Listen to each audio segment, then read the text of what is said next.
C'est un peu relié au changement des températures sur la planète. Puis il y a beaucoup d'espèces, justement, d'hôtes de la tique qui sont en train de plus monter vers nous. À ce moment-là, il y a plus de possibilités d'avoir des tiques qui deviennent infectées et qui transmettent ça à l'homme.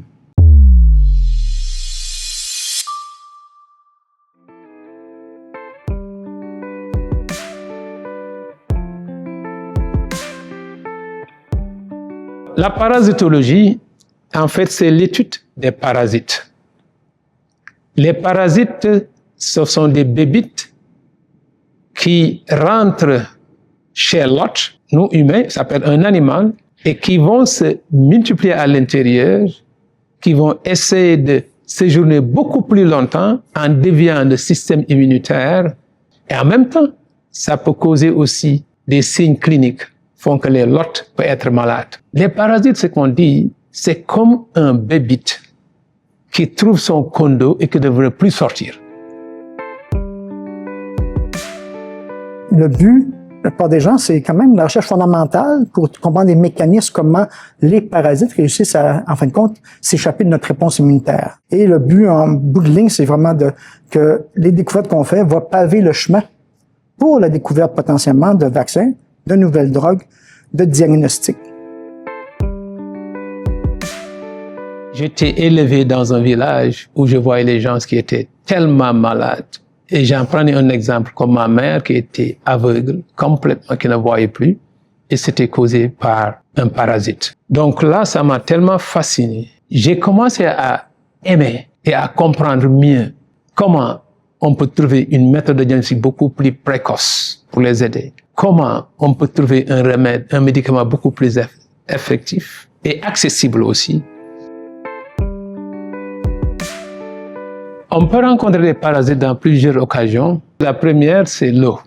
Si on est en contact avec de l'eau qui est contaminée. Les aliments qu'on mange, si c'est contaminé. Dans la nature, il y a des tiques et des moustiques qui peuvent propager, en fait, des maladies. On a un parasite actuellement qu'on parle de Cyclospora et qui cause la cyclosporose.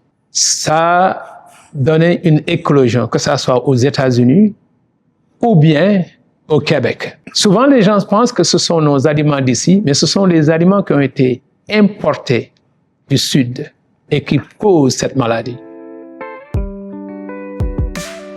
C'est un peu relié au changement des températures sur la planète. Puis il y a beaucoup d'espèces, justement, d'hôtes de la tique qui sont en train de plus monter vers nous. À ce moment-là, il y a plus de possibilités d'avoir des tiques qui deviennent infectées et qui transmettent ça à l'homme. Beaucoup de maladies qui sont dans les régions tropicales, subtropicales, mais avec les changements qui vont avoir au cours des prochaines années, il y a beaucoup de vecteurs, c'est beaucoup les vecteurs qui vont monter. On pourra avoir peut-être comme le malaria est bien connu des gens. Un jour, ça pourra remonter peut-être jusqu'à nous dans 50, 100 ans. Si on nomme les chercheurs de sommité qui sont à McGill, incluant qui sont en campus ici, et ceux qui sont à Sainte-Anne-Belleville, moi je dis que Montréal c'est un hub. On est reconnu mondialement, mais le hub de Montréal est très fort. Ici, on a vraiment une concentration, et ça se peut que historiquement, c'est qu'on est la seule place en Amérique du Nord qui a un institut de parasitologie.